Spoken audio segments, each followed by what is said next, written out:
नमस्कार दोस्तों, स्वागत है आप सभी का एक बार फिर से एक नए वीडियो में। आज के इस वीडियो में हम साइंस जीके के टॉप 20 क्वेश्चन देखेंगे। सारे क्वेश्चन सेलेक्टेबल है। अगर आप किसी भी एग्जाम की तैयारी कर रहे हैं जिसमें जनरल साइंस के क्वेश्चन पूछे जाते हैं तो ये वीडियो आपके लिए बहुत ही ज़्यादा इंपॉर्टेंट होगी। तो वीडियो को पूरा देखना है और सारे क्वेश्चन के आंसर आपको वीडियो के साथ ही याद करने हैं। पहला क्वेश्चन है फ्रेंड्स के निम्नलिखित में से किस एक कोशिकीय कोशिकांग समूह डीएनए होना है। यानी क्वेश्चन में हमें पूछा है कि कौन से एक कोशिकीय कोशिकांग है जिनमें स्वयं का डीएनए पाया जाता है। तो क्वेश्चन का राइट आंसर क्या हो जाएगा? ऑप्शन नंबर ए, सूत्रकणिका जिसे हम क्या बोलते हैं? माइटोकॉन्ड्रिया। केंद्र को इंग्लिश में बोलते हैं न्यूक्लियस और हरितलवों को क्या बोलते हैं? क्लोरोप्लास्ट। ये तीनों फ्रेंड्स ऐसे कोशिकांग हैं जिनमें स्वयं का डीएनए पाया जाता है। क्लियर? फिर अगला क्वेश्चन है क्वेश्चन नंबर 2, निम्नलिखित में से क्या डीएनए में मौजूद रहता है लेकिन आरएनए में नहीं। ये तो आप सभी जानते हैं कि जो डीएनए और आरएनए होते हैं वो किससे बने होते हैं? नाइट्रोजन सार से और शर्करा से और फॉस्फेट समूह से। तो फ्रेंड जो डीएनए होता है उसमें नाइट्रोजन सार कौन कौन से होते हैं? तो एडिनिन, गुआनिन, साइटोसिन और थाइमिन। और इसमें क्या होता है कि देखो डीएनए में तो ये कौन कौन से हो गए? 4 हो गए, एडिनिन, गुआनिन, साइटोसिन और थाइमिन। आरएनए में सिर्फ थोड़ा सा चेंज होता है, जो थाइमिन होता है उसके स्थान पर कौन सा नाइट्रोजन सार आता है? यूरेसिल। तो क्वेश्चन में हमें पूछा है कि निम्नलिखित में से क्या डीएनए में तो रहता है लेकिन आरएनए में नहीं। तो डीएनए में देखो थाइमिन है लेकिन आरएनए में क्या आ जाता है? यूरेसिल। तो क्वेश्चन का राइट आंसर क्या हो जाएगा? Option number A right. फिर अगला क्वेश्चन है क्वेश्चन नंबर 3, आरएनए का प्राथमिक कार्य क्या होता है? तो फ्रेंड जो डीएनए होता है वो हमारे अंदर आनुवंशिक पदार्थ का कार्य करता है और आरएनए है वो भी आनुवंशिक पदार्थ का कार्य करता है, लेकिन किस में? सिर्फ वायरस में। ठीक है फ्रेंड, जो वायरस होते हैं उनमें आनुवंशिक पदार्थ कौन सा होता है? आरएनए। हमें क्वेश्चन पूछा है कि आरएनए का प्राथमिक कार्य क्या होता है? तो याद रखना है आपको, आरएनए का कार्य होता है प्रोटीन निर्माण करना या फिर प्रोटीन संश्लेषण करना। एक प्रोसेस होती है फ्रेंड्स जिसमें क्या होता है कि डीएनए जो होता है उससे क्या बनता है? एमआरएनए। ठीक है फ्रेंड्स, और उस प्रक्रिया का नाम क्या होता है? अनुलेखन। ठीक है फ्रेंड्स, और ये जो एमआरएनए है वो प्रोटीन बनाता है, उस प्रक्रिया को क्या बोलते हैं? अनुवादन यानी ट्रांसलेशन। ठीक है। फिर अगला क्वेश्चन है क्वेश्चन नंबर 4, अनुवांशिक यूनिट अर्थात जीन होते हैं, यानी अनुवांशिक इकाई क्या होती है? जीन होते हैं, जो कि कहाँ पर पाए जाते हैं? तो ऑप्शन नंबर डी, गुणसूत्रों में। ठीक है फ्रेंड्स, ये जो गुणसूत्र होते हैं उन पर क्या पाए जाते हैं? जीन्स पाए जाते हैं।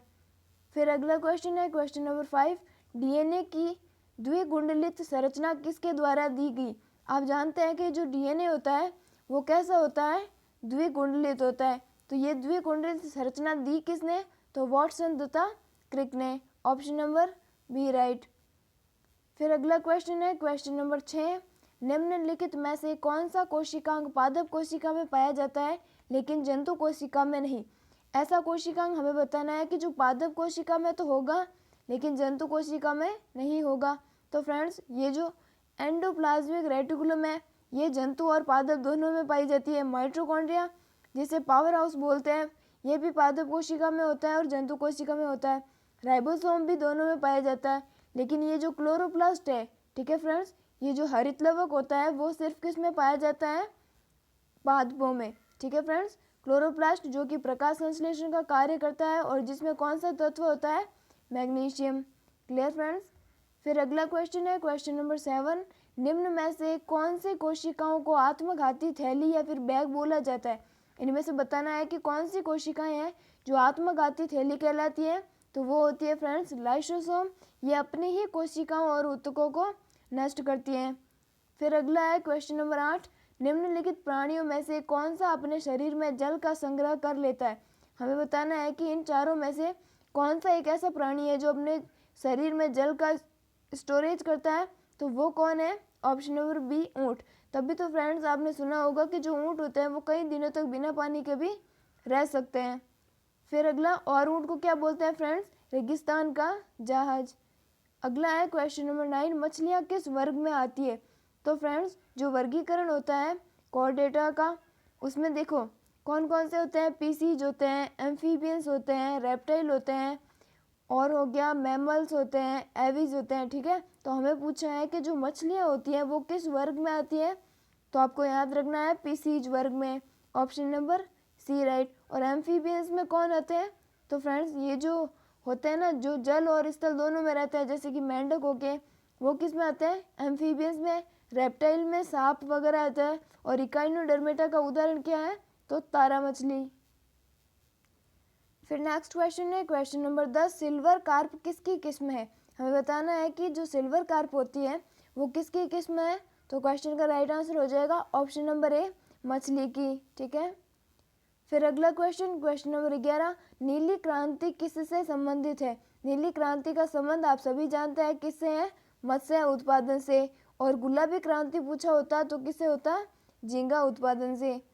फिर अगला क्वेश्चन, क्वेश्चन नंबर 12, एक छत्ते में रानी मधुमक्खी की संख्या कितनी होती है? तो फ्रेंड जो ये मधुमक्खियों का छत्ता होता है उसमें देखो 3 प्रकार की मधुमक्खियाँ पाई जाती है।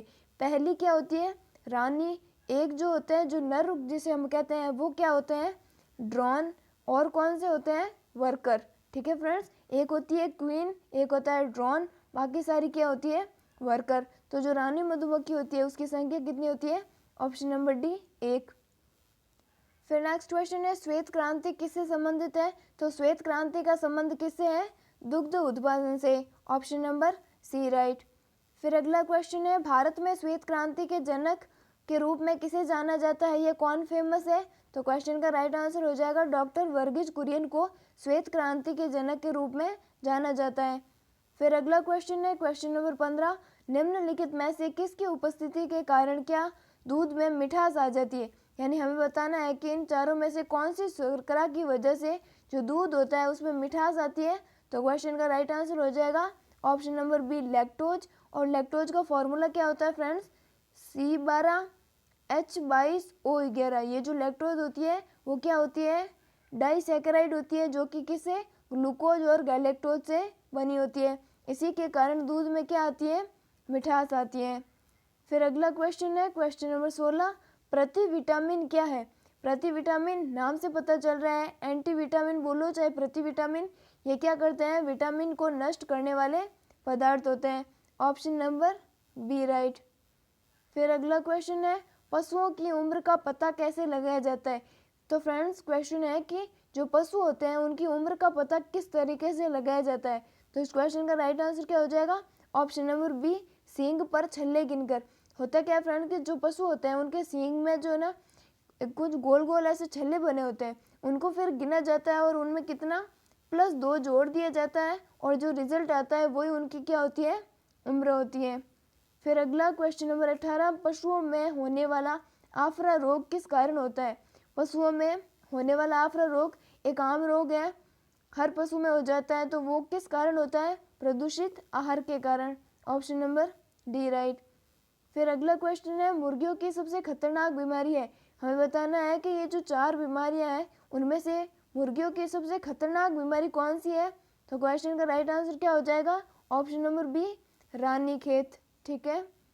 फिर लास्ट क्वेश्चन, रेशम के कीड़े किन पर पालते हैं? यानी रेशम के कीड़ों को पालने के लिए कौन से पादप का प्रयोग किया जाता है? तो शहतूत के पादप का, यानी शहतूत पादप की पत्तियों पर रेशम के कीड़े पाले जाते हैं। तो ऑप्शन नंबर बी राइट। ये फ्रेंड्स हमने टोटल 20 क्वेश्चन देखे। अगर आपको वीडियो अच्छी लगे तो लाइक करना, चैनल पर नए हो तो चैनल को सब्सक्राइब करना। Thank you, thanks for watching this video.